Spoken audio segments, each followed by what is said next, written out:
Anyway, so today we're going to talk about American azalea species. All right. So as I mentioned earlier, if you tuned in to see Ernest Coons, I'm sorry. Ernest does not do Zoom. When we scheduled this with him, we thought we would be able to meet in person.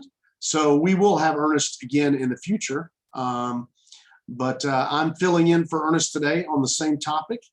And this is a topic that is dear to me and important to the Dixon because, as I mentioned, it's one of our proposed collection areas here at the Dixon, and we've got a history with some old native azaleas here on the property. All right, so most of you are familiar with azaleas, even folks who are non-gardeners. You can't miss the azaleas in the spring. They're immensely popular.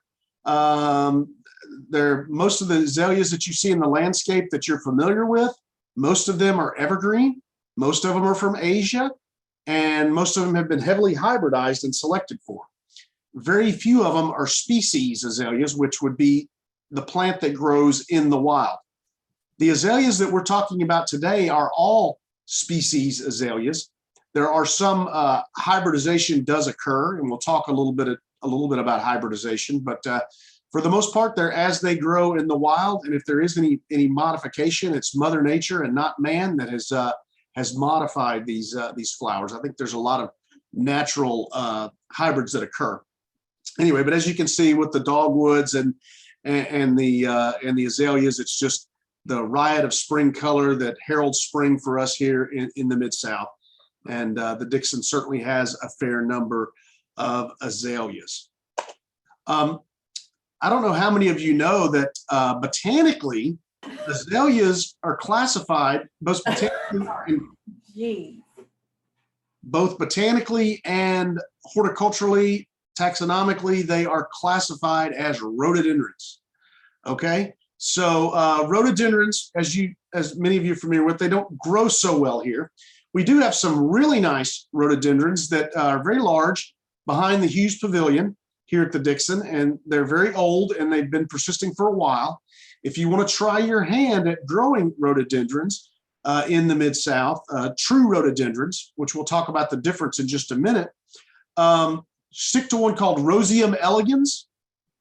There's another cultivar called PJM. It's actually a hybrid, and both of those work well for us. I say they work well. You'll have your best shot at growing them in the Mid-South if you choose those varieties. So anyway, these are native to East Tennessee. There's a lot of rhododendron species native to Asia. They grow extremely well in the Pacific Northwest. They grow from the Cumberland Plateau over. They do really, really well. They're extremely attractive, and most true rhododendrons have these leathery leaves, reminiscent of a magnolia leaf, anyway, very tough sclerophylls. Anyway, so that's the rhododendron. And so you're saying, well, I did not know that azaleas and rhododendrons, you can see the similarities in the flowers. But basically, we'll talk about the difference, how you determine them in just a second. But something that was in the news last month that I thought was relevant to this talk, since we're talking about rhododendrons, and we're talking about rhododendrons that represent the azalea group, which is a subset, the Royal Botanic Gardens in Edinburgh found a new species of rhododendron in Vietnam. And you may recall when Blethyn and Sue Jones, Sue Jones was our speaker here for the Phoebe Cook lecture. They've done a lot of plant exploration in Vietnam. And one of the things that sort of separates the azaleas from the rhododendrons, one easy way to tell them is the number of stamens. And I know that sounds like a tedious thing to do, but we'll talk about that in just a second. But the big story here is that the Royal Botanic Garden Edinburgh took a trip to Vietnam. They brought back specimens, and when they were in the lockdown, they were going through all these specimens trying to identify them. And so there's some new ones to science. They identified 73 new species.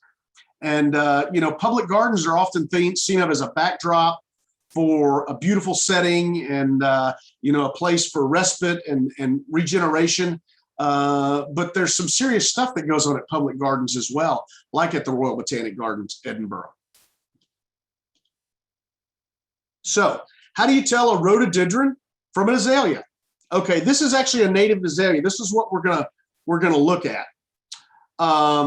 Okay, so the Royal Horticultural Society in England is the International Registration Clearinghouse. And this was appointed at the 14th Horticultural Congress. They said, you're in charge of all the names of all of the species and cultivars of rhododendron, okay? So that was in 1955. In 1980, they sort of made this transition where they took rhododendron and they divided up into 7 what they call subgenuses or subgenera. And so anyway, they decided most of the azaleas belong in the group Pentanthera. And so what does Pentanthera mean? Well, if you break it down, pent meaning 5 and anther meaning anthers, azaleas have 5 anthers. Rhododendrons mostly have either 7 or 10. So sort of a botanical distinction between them, and just a little bit of an aside. This is not going to be that technical, but I just wanted to introduce that concept. All right. So there are 15 species of native azaleas that are present in North America. Okay. Which is very interesting to me. Most of them actually occur in the eastern United States, high concentration. There's one outlier here. This is the Western azalea. This is, anytime you see the word occidental in Latin, it means west. So this is the Western azalea. And if you count the stamens, it holds true. It is an azalea. It has the 5 stamens. There's a lot of range and different color variation on this. This is a big plant that'll get up to 30 foot tall on the West Coast. And interestingly enough, it's sexually compatible with all of the eastern species. In other words, you can cross them and it'll get viable seed. But it's geographically isolated, so it has not had those influences where we'll show in just a little bit where these sort of ranges overlap. And sort of the influences and the natural hybrids that Mother Nature has made as well. But this one's out there on the West Coast all alone, and it's the Western azalea. Very attractive plant. The foliage is good and clean. If you want to try to grow Western azalea here, don't. You will kill it every time. It does not like our climate at all. You know, they kind of have a Mediterranean climate on the West Coast, and I've tried to grow this plant a few times, and I've killed it a number of times. So this is not one that I would try, but it's one that I wanted you to know about.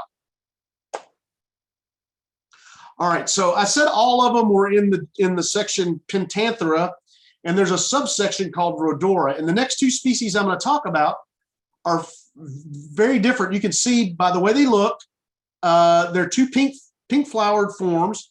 They have 7 to 10 anthers. So I just told you a lie, right? I told you they all had 5. But this has 7 to 10, and they're sexually incompatible with any of the others.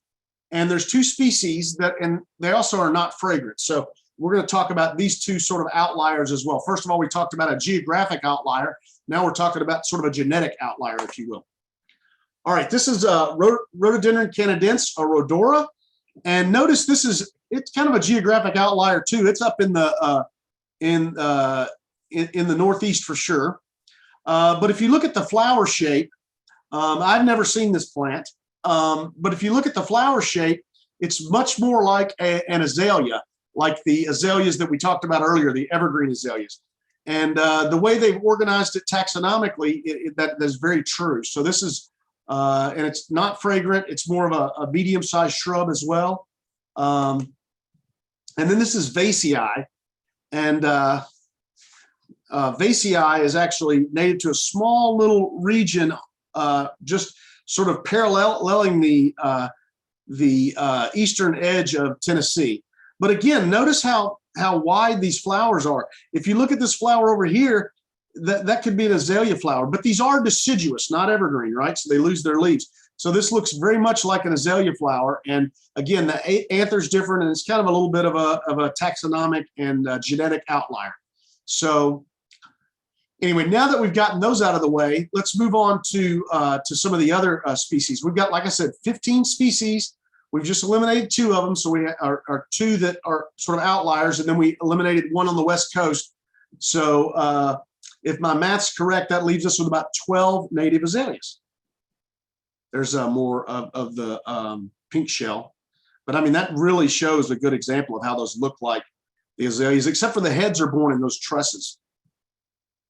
All right, one of my absolute favorite plants in the world is Rhododendron canescens, the Piedmont Azalea. If you look at the map, you can see it's pretty wide distribution, and it's found not too far from here. It's we're going to look at 3. The next 3 we're going to look at are all going to be white, or white, primarily white. A lot of them have pink in them, but they're white, and they're wonderfully fragrant. This is one of the easiest to grow in Memphis, and as you can see, it's native, and part of its range is very nearby. And I remember my first time that I saw this plant in flower. I was working for a rare plant nursery, and the gentleman who was selling it, he said that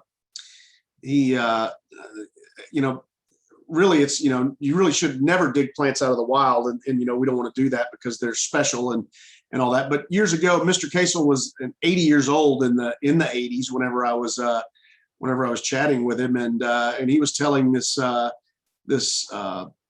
socialite that was buying one of these native azaleas. He said, you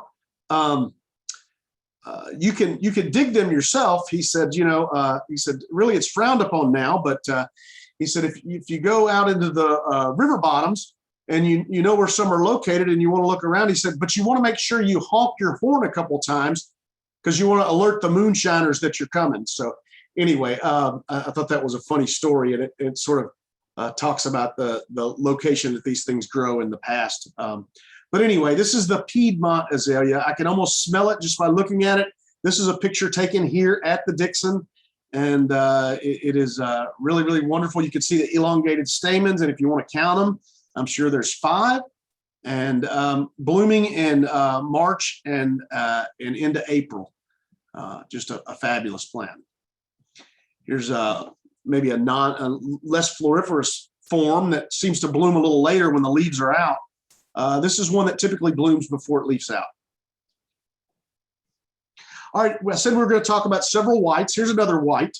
This is Periclymenoides, which is the Pinkster Bloom azalea. And you can see it has a little bit of range not too far from us. I think it's been found at several sites near Nashville. And then it sort of follows the mountains here and going up into New England. It's a little bit smaller stature azalea. It's fragrant, and it is a nice form as well. It's a little tricky here. And Ernest, I was talking to Ernest Coons. He was going to be our speaker today.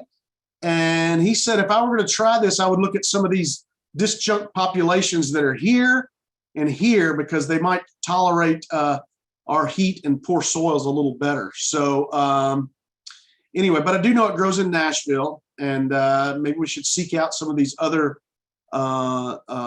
Provences that we can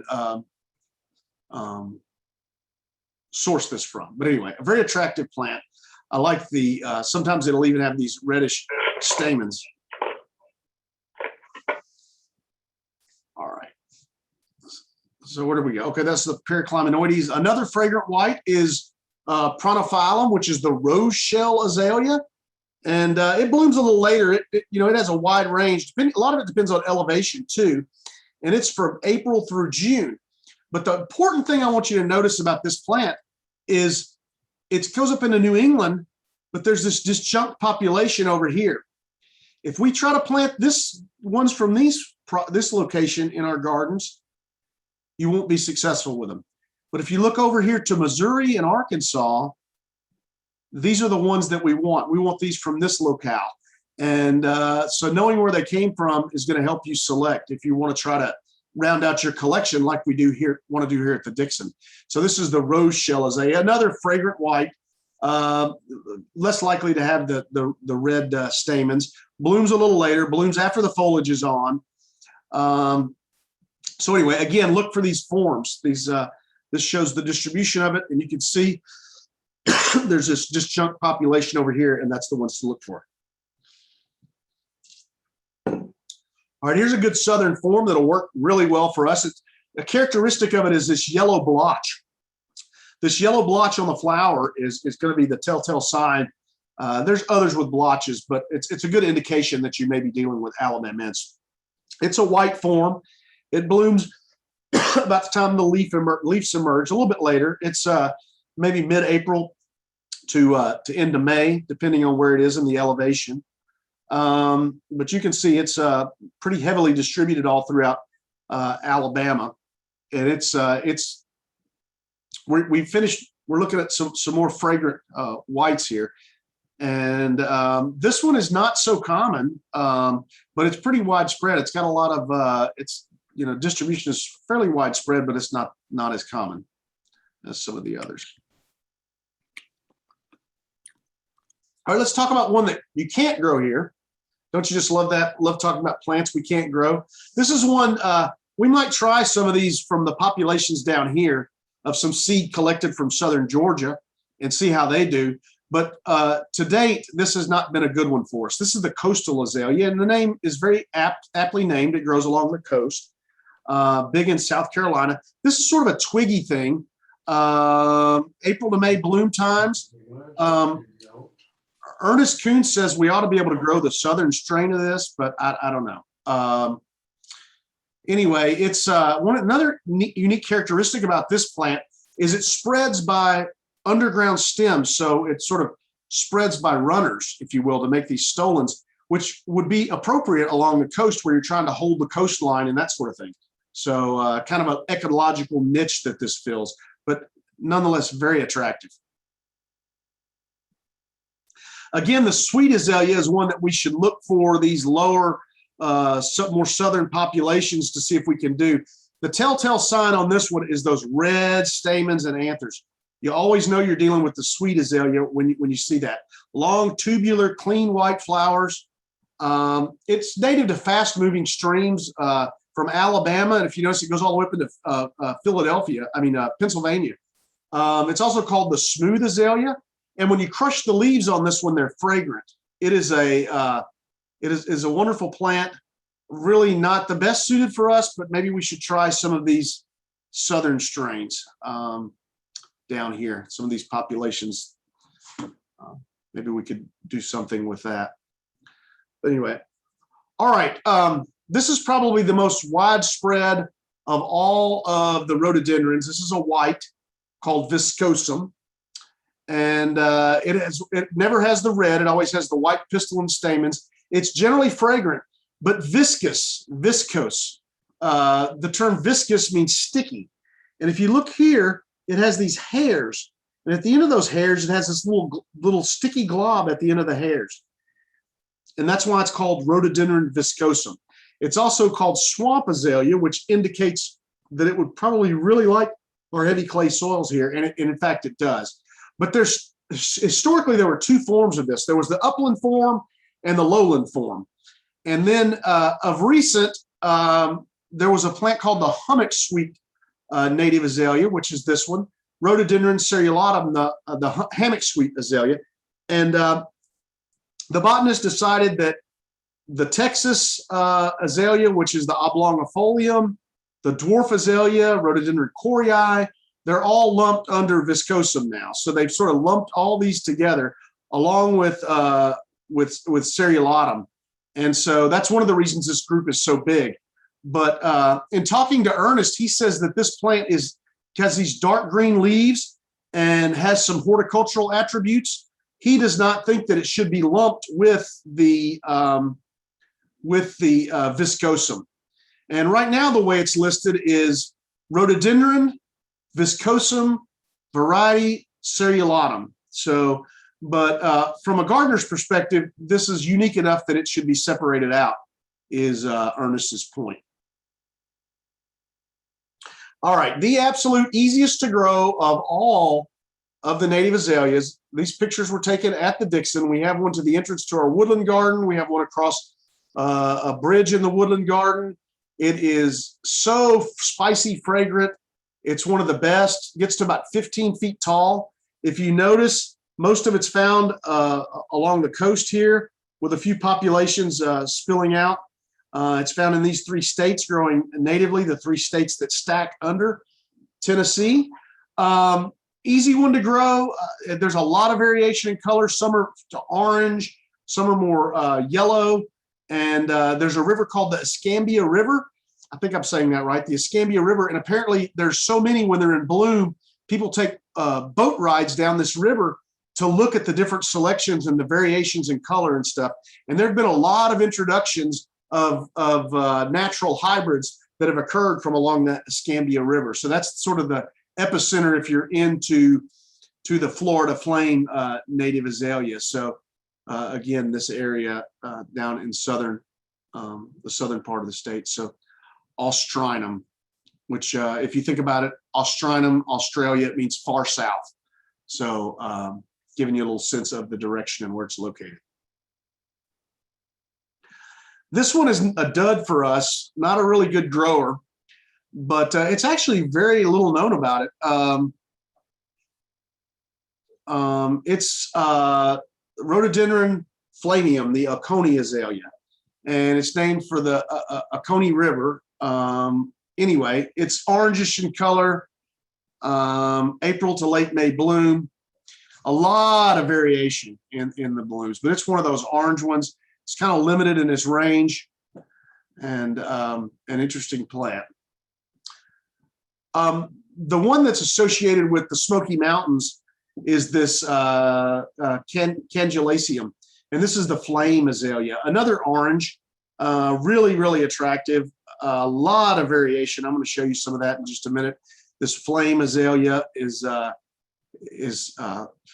in a range where it overlaps with a lot of others, which we'll get to in just a second. Got some great photos of this. You can see that's more of an orangey color in the wild. And look at this. This is a progression. The flowers open up to this tangerine color, and by the time they're finished and pollinated and finished, they go to a red. So that's kind of fun. That's all in the same plant. Yeah. So a good orange form. This is another one that really doesn't work well for us. Native to the Cumberland Plateau. It's usually a low and twiggy plant, but it kind of gets to about 10 feet. Blooms much later. Notice the bloom time in June and July. Big flowers. Native to the Cumberland Plateau in Tennessee, hence the name Rhododendron cumberlandense. So another good native azalea. The foliage is really clean on this one, which I think plant breeders would really enjoy. And then probably one with the most limited geographic range. Unfortunately, the flowers are not fragrant. This is the latest to bloom of all the native azaleas. This is the plum leaf native azalea. We have a really good specimen here at the Dixon. It's just finished flowering. It's a July-August bloomer. It usually starts blooming around the time of they have the summer celebration in Jackson. And it's called the plum leaf azalea because the leaves are big and they look like the leaves of a plum tree. And that's why it's called the plum leaf native azalea. But again, it's an orangey color. There's a lot of variation in the color, but it all comes from this area right here, right near Callaway Gardens is where it is found. And so it's kind of the signature plant of Callaway Gardens, and a really good one to have because it blooms so late. And that red color really stands out in the woodland garden.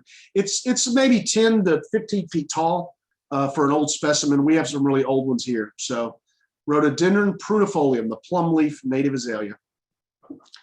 Yeah, I like that so much. I guess I gave you 2 maps and 2 pictures. All right, so that covers the 15. But we led with talking about a new rhododendron species being found in Vietnam, collecting trip that the Royal the Royal Botanic Gardens in Edinburgh was involved with, and several other public gardens. But we have stuff in our own backyard, just not too far away if you think about it. This was discovered in 1999, and they're thinking it's a new species. It's Rhododendron eastmanii, and it's named for the gentleman who discovered it. Eastman was his last name. And they're just calling it the May white azalea because it flowers white and it's in May, and there's no other azaleas that are white in that region that bloom in May that could have crossed with this. So they really think it's a new azalea. It's found in South Carolina in a couple of counties, I think in South Carolina, very limited range, but very attractive. Notice that yellow blotch like the Alabama mints we talked about. So the flowers are pretty big. The foliage is clean. It's fragrant. It's a real winner. So, and Ernest is going to make sure that I get one of these. He said that it will grow here in Memphis. He feels quite confident. So anyway, that's so that I want to lead to. This is directly lifted from Clarence Toe's book titled American Azaleas. It's a great book if you want to delve into the world of native azaleas. And he has these maps that I thought would be very interesting for the purposes of this. We talked about the 15 different species. And if you look at their ranges, how they overlap. And so remember I said that they were sexually compatible, most of them. There were only 2 that were not. So if you have bloom time that is the same and they're sexually compatible, you have natural hybrids. And this is very, very exciting. If you think about horticulturalists, we're always trying to make these wonderful new hybrids to introduce to horticulture. Well, guess what? Mother Nature is doing that for us right here in the Southeast. So it's really exciting stuff. And I just wanted to show the sort of the complexities and the overlapping of these species. And these plants are, coveted around the world and becoming more so all the time. And they used to be hard to find in the nursery trade, but they're becoming more and more common. And they're really, really just fabulous, fragrant plants that I can't get enough of. So, and happens to be one of our focus collection groups at the Dixon. Here's some natural hybrids right here that I just wanted to show you. This is a nice hybrid here. It's got that yellow blotch. I'm not sure the parentage here, but it's just one of the hybrids. Here's another hybrid that's almost rosy red buds, and then it has these pink flowers when they open, and it's got that yellow blotch. Very, very attractive natural hybrids. So they're out there, and we just got to look for them. So that leads me to a little bit. That's sort of I finished my lecture a little bit earlier.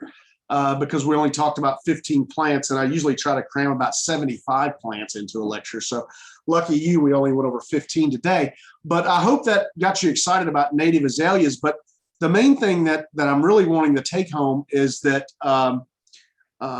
public gardens are, yes, they're beautiful places. They're places to get inspiration for your own garden. There's a lot that public gardens do.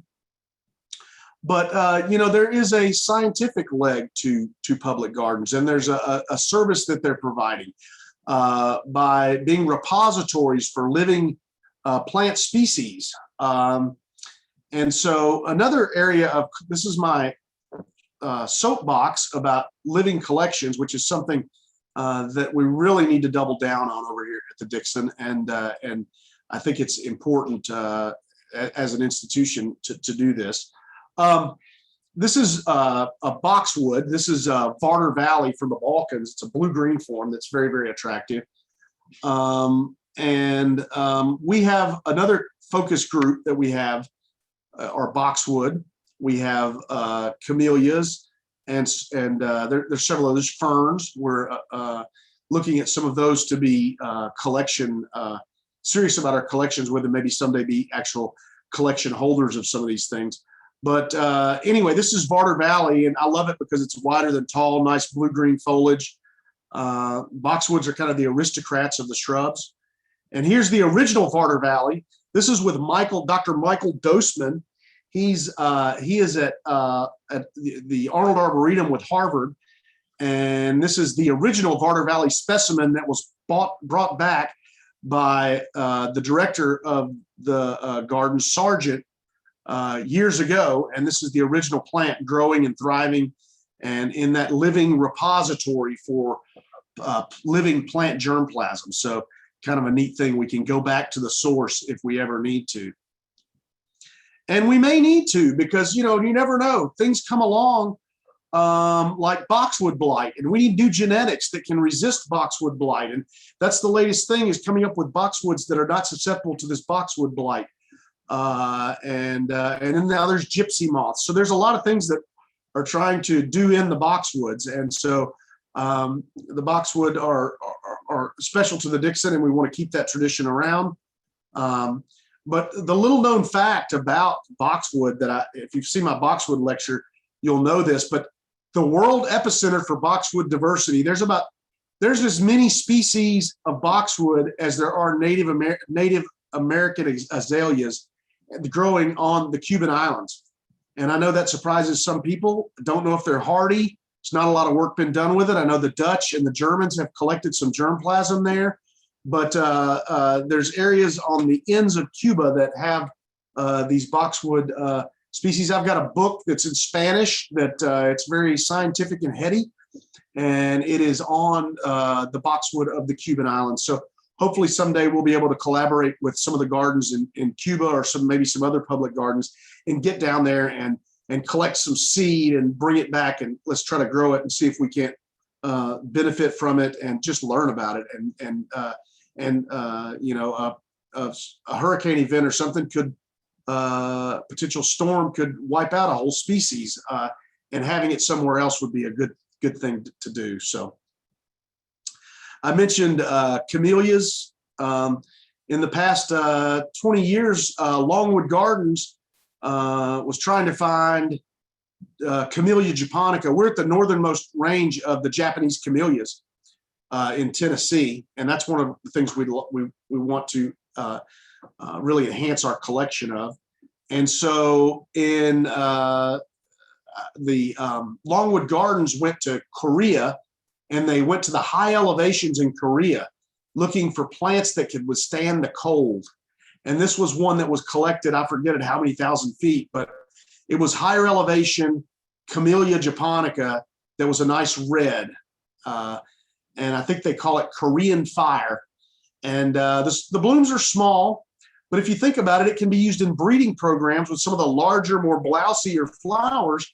And you can come up with cold hardy camellias, which is something that there's been several people like Dr. Parks and Dr. Ackerman that have worked on some of these things. So significant contributions to horticulture can be had from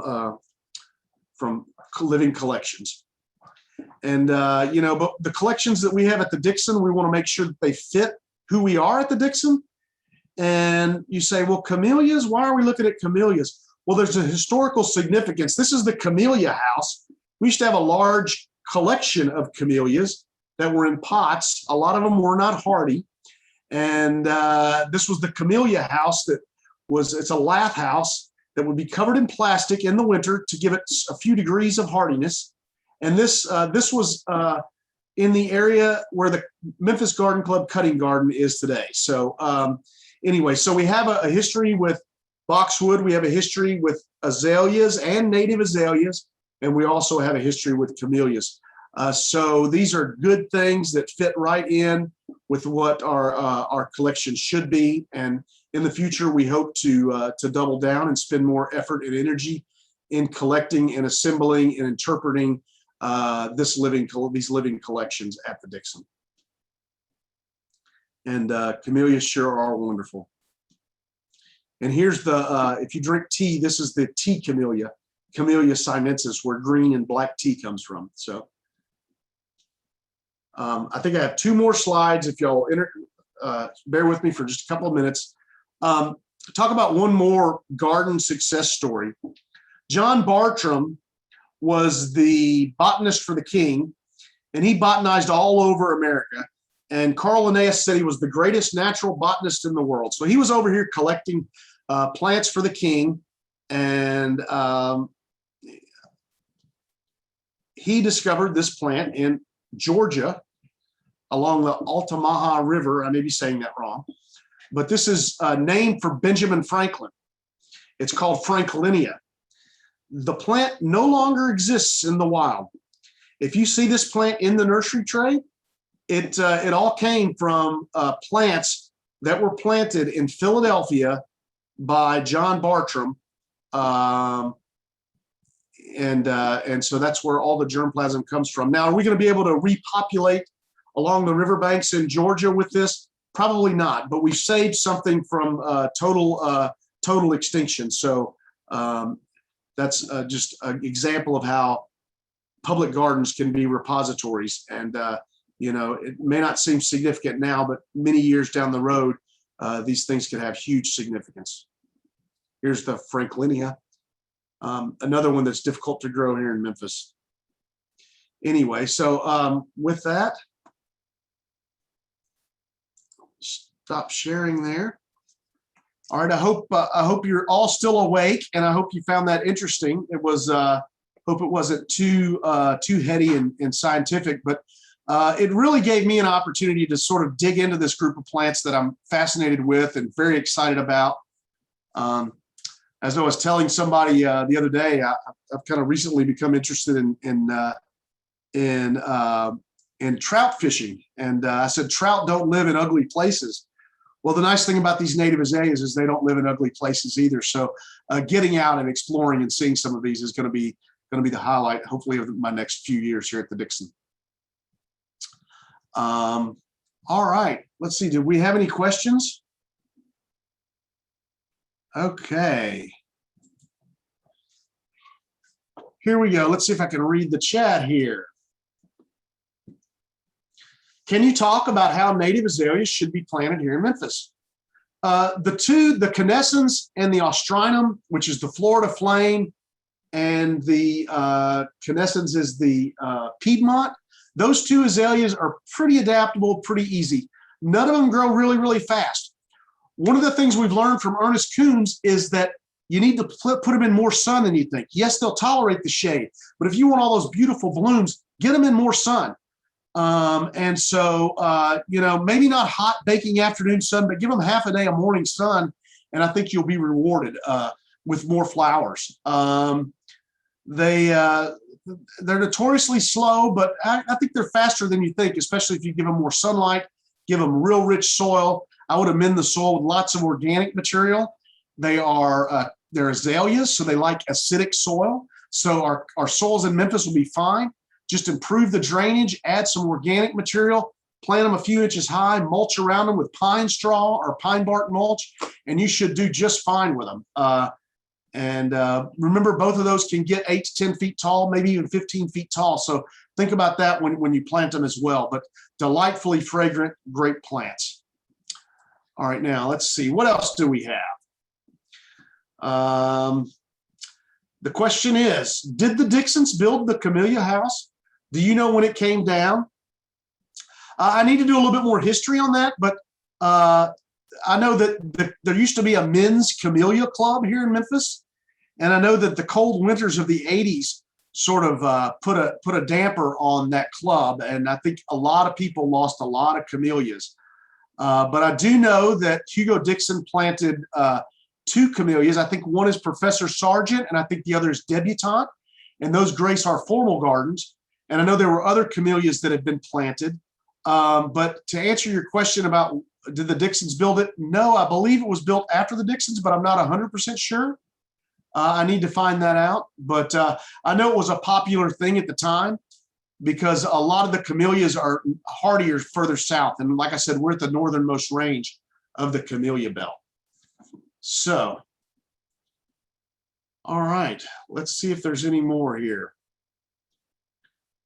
All right, are there any more questions? If you have another question, you can unmute and ask if there's a burning question.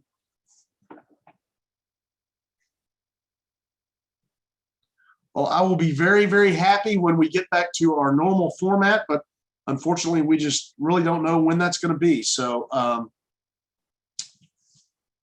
anyway. All right. No other questions? All right. I hope you enjoyed my talk, and I look forward to learning more about native azaleas and actually getting out there and exploring and seeing some of them. So, hi Dale. Thanks, everybody. Hi Dale. It's Mary Haley. Hey Mary, how are you? Good to hear your voice.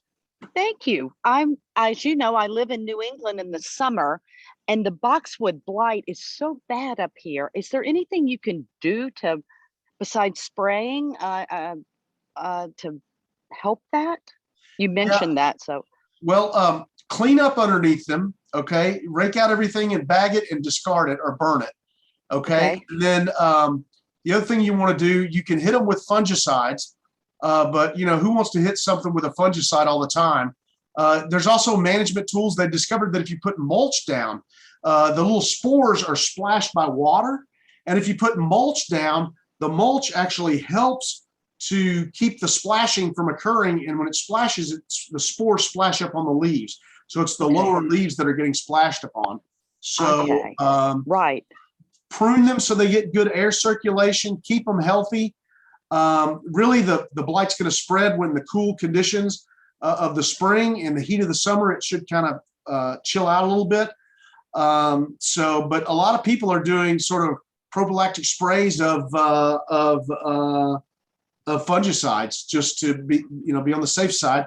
And there are new cultivars that are out there that are resistant. And if you go to the American Boxwood Society website, they show you sort of which ones are the most susceptible.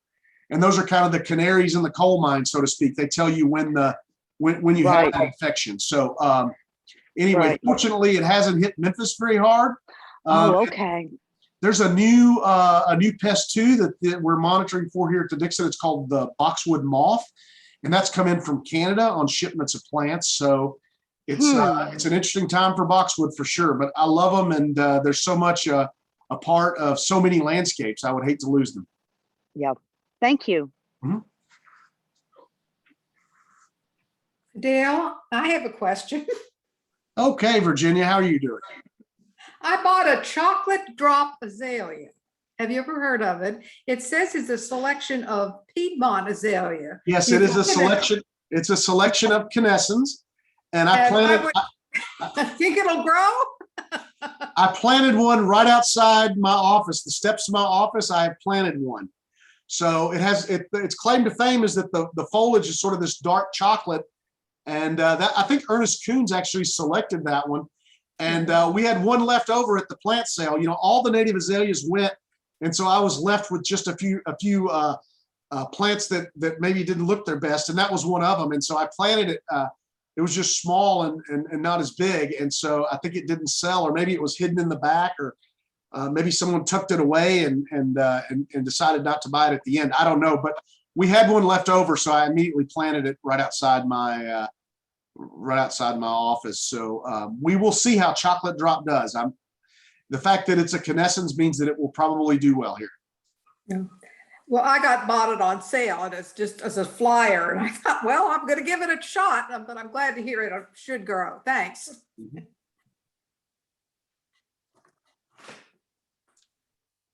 Okay, here's your moment. Any more burning questions? All right. Well, thank you all very much. Hope you'll make it by the Dixon. You're doing the food truck Fridays are still going. There's a lot going on here. We've got a great exhibition up, 2 great exhibitions up, and there may be a sculpture exhibition in the garden coming up. So anyway, look forward to seeing you at the gardens.